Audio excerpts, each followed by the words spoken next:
بسم اللہ الرحمن الرحیم۔ دوستو السلام علیکم۔ حضرت صہیب اور حضرت عمار رضی اللہ تعالیٰ عنہما دونوں آپ صلی اللہ علیہ وآلہ وسلم کی خدمت میں حاضر ہوئے۔ آپ نے دونوں کو اپنے پاس بٹھایا۔ جب یہ بیٹھ گئے تو آپ نے ان کے سامنے اسلام پیش کیا اور قرآن کریم کی جو آیات آپ پر اس وقت تک نازل ہو چکی تھی وہ پڑھ کر سنائیں۔ ان دونوں نے اسی وقت اسلام قبول کر لیا۔ اسی روز شام تک یہ دونوں نبی کریم صلی اللہ علیہ وآلہ وسلم کے پاس رہے۔ شام کو دونوں چپکے سے چلے آئے۔ حضرت عمار رضی اللہ تعالیٰ عنہ سیدھے اپنے گھر پہنچے تو ان کے ماں باپ نے ان سے پوچھا کہ دن بھر کہاں تھے۔ انہوں نے فوراً ہی بتا دیا کہ وہ مسلمان ہو چکے ہیں۔ ساتھ ہی انہوں نے ان کے سامنے بھی اسلام پیش کیا اور اس دن انہوں نے قرآن پاک کا جو حصہ یاد کیا تھا وہ ان کے سامنے تلاوت کیا۔ ان دونوں کو یہ کلام بے حد پسند آیا۔ دونوں فوراً ہی بیٹے کے ہاتھ پر مسلمان ہو گئے۔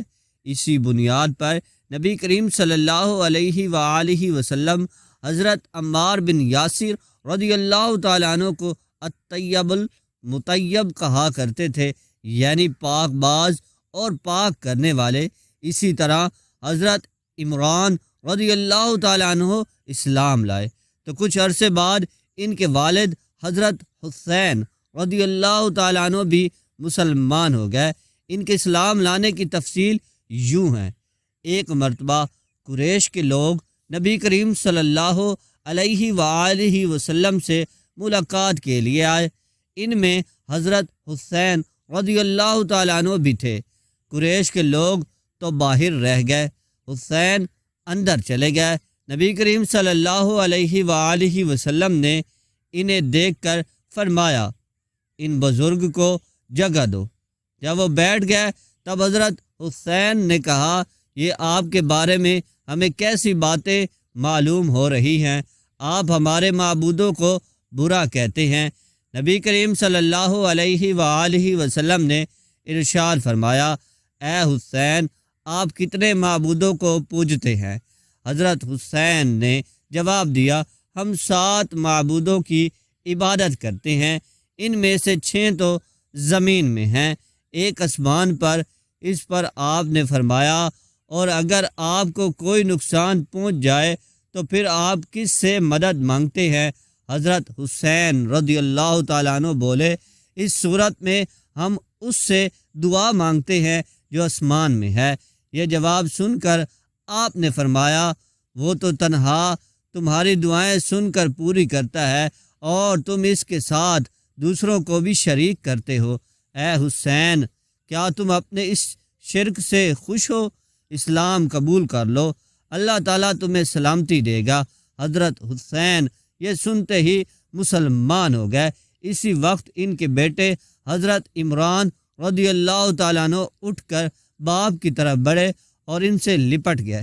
اس کے بعد حضرت حسین رضی اللہ تعالیٰ عنہ نے واپس جانے کا ارادہ کیا تو آپ نے اپنے صحابہ کرام رضی اللہ تعالیٰ عنہم سے فرمایا، انہیں ان کے گھر تک پہنچا کر آئیں۔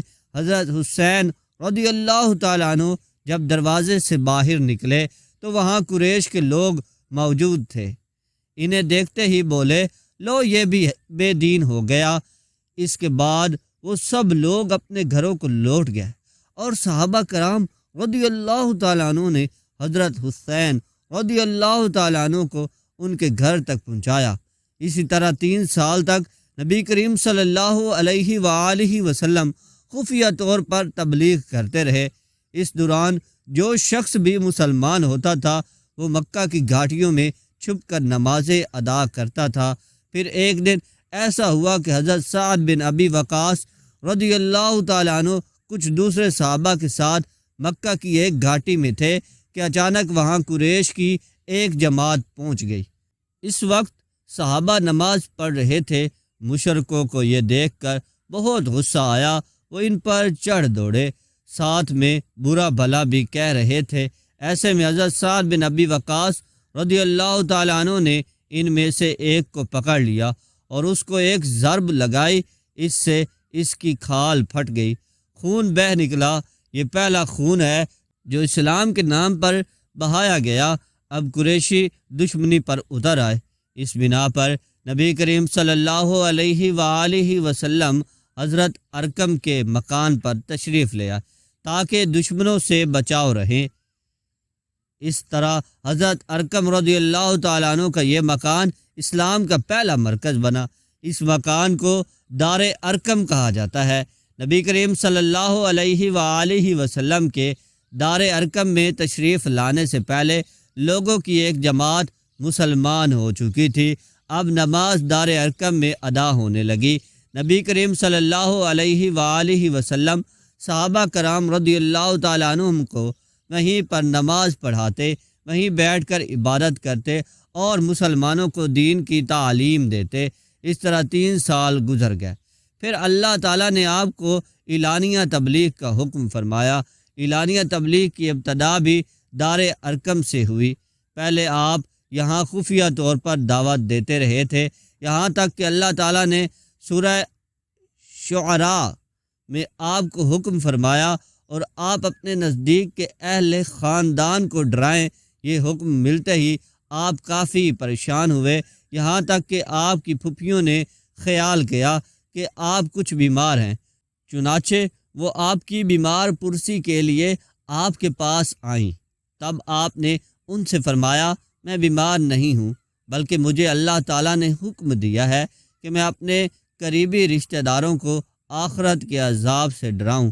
اس لیے میں چاہتا ہوں کہ تمام بنی عبد المطلب کو جمع کروں اور انہیں اللہ کی طرف آنے کی دعوت دوں۔ یہ سن کر آپ کی پھپھیوں نے کہا، ضرور جمع کریں، مگر ابو لہب کو نہ بلائیے گا، کیونکہ وہ ہرگز آپ کی بات نہیں مانے گا۔ ابو لہب کا دوسرا نام عبد العزیٰ تھا، یہ آپ کا چچا تھا۔ وہ بہت خوبصورت تھا مگر بہت سنگ دل اور مغرور تھا۔ دوسرے دن نبی کریم صلی اللہ علیہ وآلہ وسلم نے بنی عبد المطلب کے پاس دعوت بھیجی۔ اس پر وہ سب آپ کے ہاں جمع ہو گئے۔ ان میں ابو لہب بھی تھا۔ اس نے کہا، یہ تمہارے چچا اور ان کی اولادیں جمع ہیں، تم جو کچھ کہنا چاہتے ہو کہو اور اپنی بے دینی کو چھوڑ دو۔ ساتھ ہی تم یہ بھی سمجھ لو کہ تمہاری قوم میں یعنی ہم میں اتنی طاقت نہیں ہے کہ تمہاری خاطر سارے عربوں سے دشمنی لے سکیں۔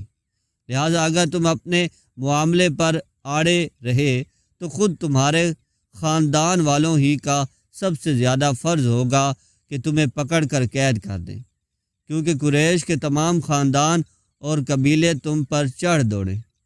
اس سے تو یہی بہتر ہوگا کہ ہم ہی تمہیں قید کر دیں۔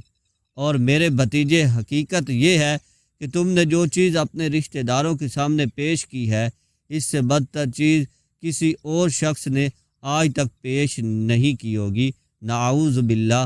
آپ نے اس کی بات کی طرف کوئی توجہ نہیں فرمائی اور حاضرین کو اللہ کا پیغام سنایا۔ آپ نے فرمایا، اے قریش، کہو اللہ کے سوا کوئی معبود نہیں اور محمد اللہ کے رسول ہیں۔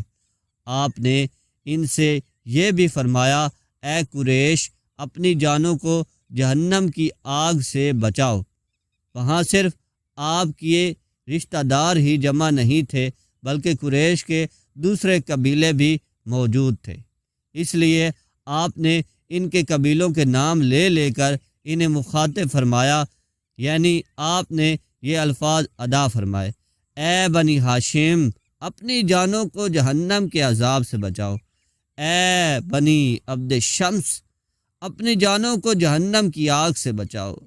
اے بنی عبد مناف، اے بنی زہرا، اے کعب بن لوا، اے بنی مرو بن کعب، اپنی جانوں کو جہنم کی آگ سے بچاؤ۔ اے صفیہ، محمد کی پھپھی، اپنے آپ کو جہنم کی آگ سے بچاؤ۔ ایک روایت کے مطابق آپ نے یہ الفاظ بھی فرمائے، نہ میں دنیا میں تمہیں فائدہ پہنچا سکتا ہوں، نہ آخرت میں کوئی فائدہ پہنچانے کا اختیار رکھتا ہوں، سوائے اس صورت کے کہ تم کہو لا الہ الا اللہ، چونکہ تمہاری مجھ سے رشتہ داری ہے، اس لیے اس کے بھروسے پر کفر اور شرک کے اندھیروں میں گم نہ رہنا۔ اس پر ابو لہب آگ بگولا ہو گیا۔ اس نے تل ملا کر کہا، تو ہلاک ہو جائے، کیا تو نے ہمیں اسی لیے جمع کیا تھا؟ پھر سب لوگ چلے گئے۔